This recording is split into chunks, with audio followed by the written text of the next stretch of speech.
یہ جو اس وقت ہمارے ملک میں نظام چل رہا ہے اس کے بارے میں خواجہ آصف نے یہ کہا ہے کہ یہ ایک ہائیبرڈ نظام ہے۔ ہائیبرڈ نظام کا مطلب یہ ہے کہ سامنے کٹپتلیاں ہیں اور اصل حکمران پس پردہ ہیں۔ اتنی شرمناک بات ہے کہ ایک وزیر اپنے منہ سے یہ بات کہہ رہا ہے کہ ہم کیا ہیں اور ہمیں کون چلا رہا ہے۔ یہ ناقابل قبول ہے۔ جماعت اسلامی اس کی شدید مذمت کرتی ہے اور جماعت اسلامی اس ملک کی حقیقی نمائندگی کے بارے میں فارم 47 کی حکومت کو ہم تسلیم نہیں کرتے۔ ہم فارم 45 کی نمائندگی کو تسلیم کرتے ہیں اور مطالبہ کرتے ہیں کہ جس پارٹی کی فارم 45 کی جتنی نمائندگی ہے اس کو ملنی چاہیے، پہلی اور بنیادی بات۔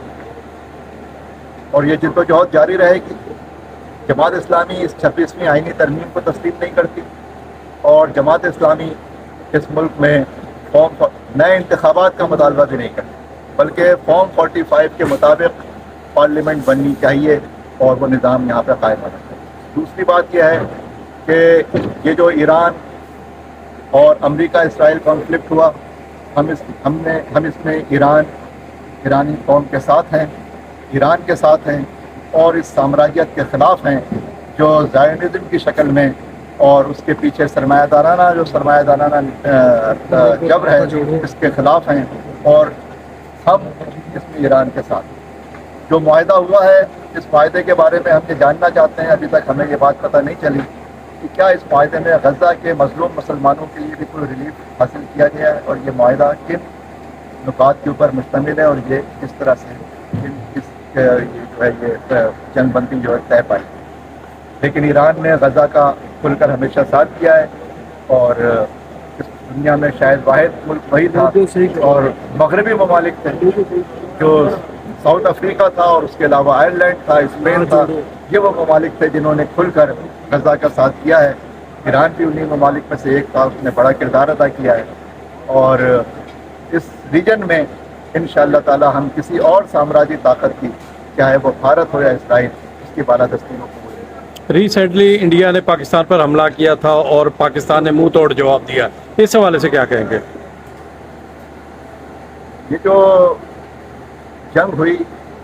اور اس میں ہم نے واقعی بہت منہ توڑ جواب دیا، اس میں ہم پاک فضائیہ کو سلام پیش کرتے ہیں کہ اصلاً یہ کردار پاک فضائیہ کا تھا جس نے یہ کردار ادا کیا، اور 3.5 دن کی اس جنگ میں بھی یہی ہوا کہ اچانک ایک ٹویٹ سے وہ جنگ بند ہوئی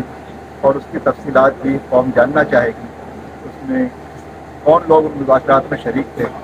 اور کن شرائط کے اوپر وہ مذاکرات ختم ہوئے، اور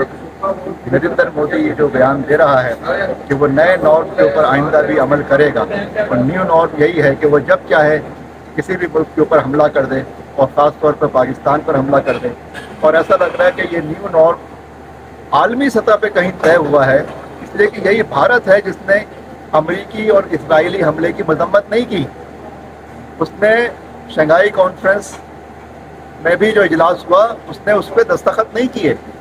اور وہ جب اسرائیل چاہے کسی ملک پہ حملہ کر دے، لبنان پہ کر دے، ایران پہ کر دے ہیں، اور وہ کوئی اس کو دنیا میں اس کو قانونی طور پہ تسلیم کیا جائے،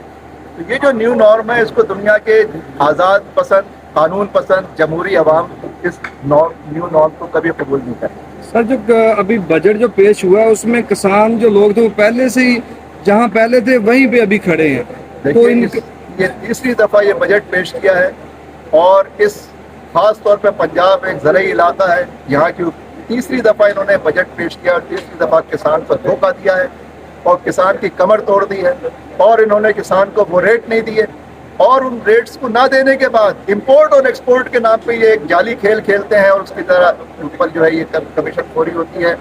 جماعت اسلامی کسانوں کے ساتھ کھڑی ہے، ہم نے پہلے بھی تحریک چلائی تھی، ہم نے اسمبلی کے باہر دھرنا دیا تھا، بھاول نگر سے جو ہے وہ ریلی لے کے ہم اسمبلی تک آئے تھے، اور ہم انشاءاللہ ملک کے اور صوبے کے بالخصوص عوام کو ملا کر اس